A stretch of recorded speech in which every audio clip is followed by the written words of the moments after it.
Israel ফিলিস্তিনে গণহত্যা শুরু করার পর থেকে এমন সব পশ্চিমা ব্র্যান্ড বর্জনের ডাক উঠেছিল যারা প্রত্যক্ষ বা পরোক্ষভাবে ইসরায়েলকে সমর্থন করে।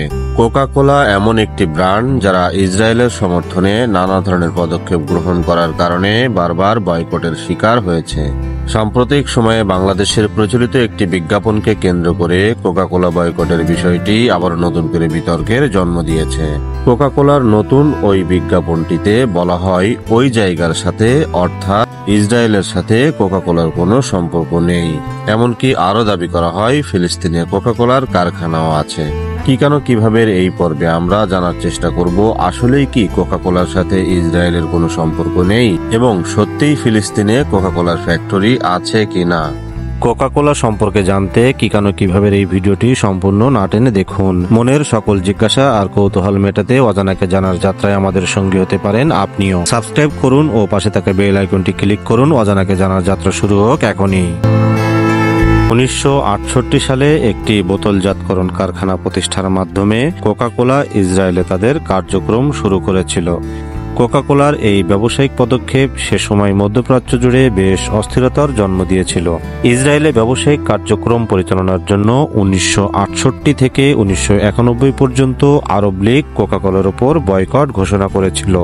এই সময়ের মধ্যে বেশ কিছু আরব দেশে কোকা কোলা বিক্রি সম্পূর্ণ নিষিদ্ধ ছিল, যে কারণে মধ্যপ্রাচ্যে কোকা কোলা তাদের একটি বড় মার্কেট শেয়ার হারায়। তারপরও সময়ের সাথে সাথে কোকা কোলা ইসরায়েলে ব্যাপক বিনিয়োগ করেছে এবং ইসরায়েলের বেভারেজ মার্কেটের একটি গুরুত্বপূর্ণ প্রতিষ্ঠানে পরিণত হয়েছে।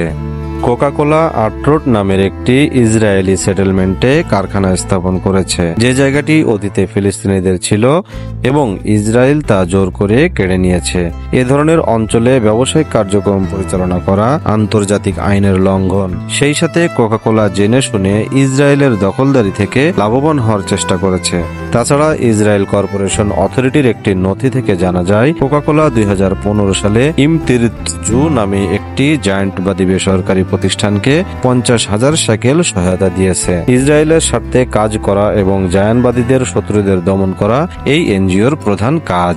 2022 সালের রাশিয়া যখন ইউক্রেনে হামলা করেছিল তখন কোকা কোলা রাশিয়া থেকে তাদের ব্যবসা গুটিয়ে নিয়েছিল, কিন্তু ইসরায়েল ফিলিস্তিনের গাজায় তার চেয়ে লক্ষ কোটি গুণ বেশি মানবাধিকার লঙ্ঘন করলেও কোকা কোলা এ ধরনের কোনো পদক্ষেপ নেয়নি। কোকা কোলা যে ইসরায়েল এবং জায়ানবাদীদের সমর্থন করে সে বিষয়ে আরও যথেষ্ট আলামত রয়েছে। কোকা কোলা 1998 সালে সর্বপ্রথম ফিলিস্তিনের পশ্চিম তীরের রামাল্লায় একটি বোতলজাতকরণ কারখানা স্থাপন করে। কোকা কোলার এই কারখানার স্থাপিত হয়েছিল ফিলিস্তিনি মালিকানাধীন ন্যাশনাল বেভারেজ কোম্পানি বা এনবিসির সাথে যৌথ উদ্যোগে। এই এনবিসির মালিক হলেন জাহিক হৌরি নামে একজন মার্কিন ফিলিস্তিনি খ্রিস্টান। কোকা কোলার ওয়েবসাইটে বলা হয়েছে এনবিসি একটি স্বাধীন কোম্পানি, তবে তারা কোকা কোলার সাথে চুক্তিবদ্ধভাবে পরিচালিত হয়। জাহিক হৌরির এনবিসি 25 বছরের বেশি সময় ধরে ফিলিস্তিনে কোকা কোলার কার্যক্রম চালিয়ে যাচ্ছে। 2016 সালে কোকা কোলা ফিলিস্তিনের গাজায় তাদের কারখানা চালু করার ঘোষণা দিয়েছিল।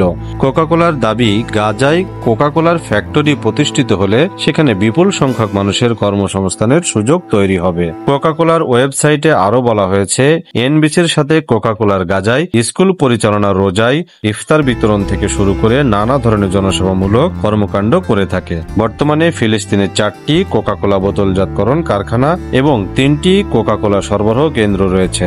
2017 সালে জাতিসংঘের মানবাধিকার কাউন্সিল বেশ কিছু ইসরায়েলি কোম্পানিকে কালো তালিকাভুক্ত করেছিল, কেননা এসব কোম্পানি ইসরায়েলের অবৈধভাবে দখলকৃত ফিলিস্তিনি এলাকাগুলোতে ব্যবসায়িক কার্যক্রম পরিচালনা করত।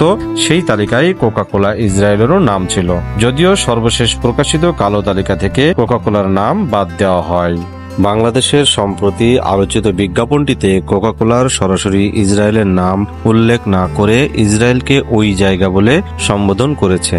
তবে সত্যিকার অর্থে অতীতে তারা ফিলিস্তিনের নামও মুখে আনতে চায়নি। কোকা কোলা একবার শেয়ার এ কোক নামে একটি ক্যাম্পেইন চালু করেছিল। সেই ক্যাম্পেইনে কোকা কোলার বিভিন্ন অঞ্চলের মানুষের জনপ্রিয় নামগুলো বোতলের গায়ে চেপে বাজারজাত করেছিল। গ্রাহকরা চাইলে ওয়েবসাইটের মাধ্যমে নিজেদের ইচ্ছামতো ডিজাইন এবং নাম দিয়ে কোকা কোলা বোতল তৈরি করে নিতে পারত, কিন্তু সেই ক্যাম্পেইনে প্যালেস্টাইন শব্দটি ইচ্ছাকৃতভাবে লক করে রাখা হয়েছিল। ফিলিস্তিনের নাম দিয়ে বোতল কাস্টমার কাস্টমাইজ করতে চাইলে এরর মেসেজ দেখাতো। প্যালেস্টাইন শব্দটি ব্লক করা থাকলেও ইসরায়েলের নামটি ঠিকই বদলে প্রিন্ট করা যেত। একইভাবে বেশ কিছু উল্লেখযোগ্য ইসলামী নামও তারা ব্লক করে রেখেছিল। যেমন ওই ক্যাম্পেইনে মোহাম্মদ নাম লিখে কোনো বোতল কাস্টমাইজ করা যেত না, অথচ মোহাম্মদ বিশ্বব্যাপী একটি জনপ্রিয় ইসলামী নাম। এমনকি যুক্তরাজ্যে শিশুদের সবচেয়ে জনপ্রিয় নামের একটি মোহাম্মদ। অথচ নাৎসির মতো ঘৃণ্য কুখ্যাত নামও কোকাকোলা তাদের বোতলে প্রিন্ট করার জন্য অ্যালাউ করেছে। কোকাকোলা যেহেতু আগে থেকে পরিকল্পিত ফিলিস্তিন আর মোহাম্মদ নাম দুটি ব্লক করে রেখেছিল, তাই এ থেকে সহজেই কোকাকোলা কোম্পানির ইসলাম বিদ্বেষের প্রমাণ পাওয়া যায়। এই বিষয়টি নিয়ে মাত্র কয়েক বছর আগেও কোকাকোলা বিশ্বের বেশ কিছু অঞ্চলে বয়কটের শিকার হয়েছিল। কোকাকোলার মতো বৈশ্বিক একটি কোম্পানিকে বয়কট করার ফলে সত্যি সত্যি কোকাকোলা ক্ষতিগ্রস্ত হচ্ছে নাকি বাংলাদেশের অর্থনীতিতে নেতিবাচক প্রভাব পড়ছে তা নিয়েও একটি বিতর্ক তৈরি হয়েছে। কয়েক বছর আগে ইসরায়েল গাজায় হামলা চালানোর পর মালয়েশিয়ানরা ব্যাপকভাবে কোকাকোলা বর্জন করেছিল। তখন কোকাকোলা বলেছিল এই বয়কটের ফলে শুধু মালয়েশিয়ার অর্থনীতি ক্ষতিগ্রস্ত হবে, কারণ কোকাকোলা একটি গ্লোবাল ব্র্যান্ড হলেও এর সকল বোতলজাতকরণ কার্যক্রম স্থানীয়ভাবেই হয়ে থাকে। কোনো আন্তর্জাতিক ব্র্যান্ড বয়কটের শিকার হলে কিভাবে ক্ষতিগ্রস্ত হবে তা নির্ভর করে কোম্পানিটি কিভাবে পরিচালিত হয়। এ বিষয়টি মোটা দাগে দুই ভাগে ভাগ করা যায়। প্রথমত, বৈশ্বিক কোম্পানিটি নিজেরাই বিভিন্ন দেশে কার্যক্রম পরিচালনা করে। দ্বিতীয়ত, কোনো বৈশ্বিক ব্র্যান্ড তাদের ট্রেডমার্ক দিয়ে ব্যবসা করার জন্য স্থানীয় কোনো কোম্পানির কাছে ফ্র্যাঞ্চাইজি বিক্রি করে। প্রথম ক্ষেত্রে মূল কোম্পানির লাভ বলতে তাদের সমস্ত শাখার লাভের সমষ্টিকে বোঝায়।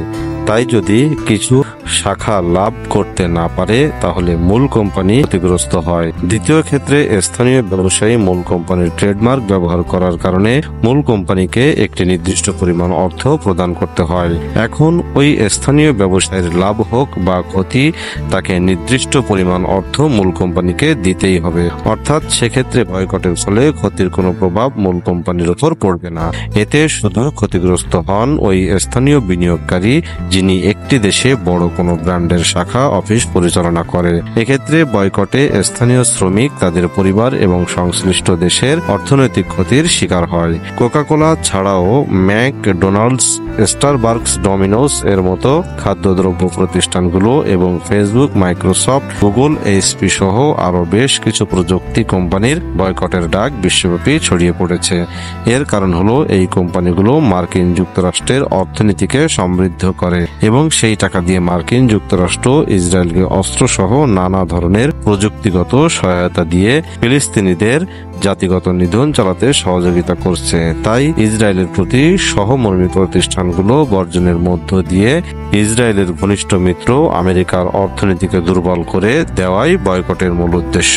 পেপসি, কোকাকোলার মতো বৈশ্বিক কোলা ব্র্যান্ডগুলো বর্জনের পর বিভিন্ন স্থানীয় কোমল পানীয় প্রতিষ্ঠানগুলো নতুন করে বেভারেজ ইন্ডাস্ট্রি মার্কেট শেয়ারে ভাগ বসাতে শুরু করেছে। মিশরের 100 বছরের পুরনো একটি স্থানীয় সোডা ব্র্যান্ড স্প্রিও স্পাথিস নতুন করে জনপ্রিয়তা তুঙ্গে উঠে এসেছে। বাংলাদেশেও পেপসি, কোকাকোলার বদলেও মানুষ দেশীয় ব্র্যান্ড মোজো খাওয়ার প্রতি উৎসাহিত হয়েছে। সে কারণে বিগত কয়েক মাসে মোজোর মার্কেট শেয়ার অনেক বেড়ে গেছে। এমনকি মোজো ফিলিস্তিনকে সহায়তা করে এমন ধরনের প্রচারণা চালিয়ে তারা বাজার ধরার চেষ্টা করছে। তবে সত্যিকার অর্থে আপনি যে ব্র্যান্ডের কোমল পানীয় পান করেন না কেন, এগুলো আমাদের স্বাস্থ্যের জন্য অত্যন্ত ক্ষতিকর। যে ধরনের ক্ষতিকর উপাদান দিয়ে কোমল পানীয় তৈরি করা হয় তা জানার পর একজন বিবেকবান মানুষ কখনোই আর কোনো ধরনের সফট ড্রিঙ্কস খেতে চাইবে না। সে কারণে ইসরায়েলের সাথে কোকাকোলার সম্পর্ক থাকুক বা না থাকুক, ফিলিস্তিনে কোকাকোলা কারখানা থাকুক বা না থাকুক, সচেতন নাগরিক হিসেবে আমাদের সকল ধরনের কোমল পানীয় বর্জন করা উচিত।